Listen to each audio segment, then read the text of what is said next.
কি জ্বালায় পড়ছি রে ভগবান। এই মানুষের জ্বালায় আমি থাকতেই পারি না। এত না অত্যাচার মানুষের ঘরে করে মানুষে। আমি কারো নিন্দা চর্চা করি না, মানুষের নিন্দা চর্চা করা, কেউ কিছু করলে এগুলো আমি ভালো পাই না। কিন্তু দিন তিনারিতে আসছিলাম, 3টা মানুষে ওই যে বিভা আজকে ঘরে উৎপাত করে, ওই বিভাই কি করছে, ওর স্বামী থাকতেও অন্য একটা পুরুষ মানুষের লগে ভালোবাসে।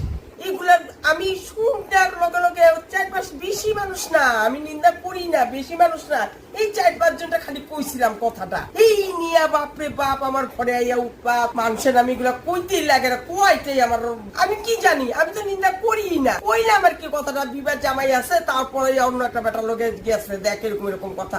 4-5টা মানুষের কাছে কইছি, বেশি মানুষের কাছে কই নাই। তাই তখন থেকে আর কেউ কিছু কমো না, যাবো না কোনো ওখানে দৌড়। কিন্তু আমি কজনের নামে আরো জানি, কমুন আমি।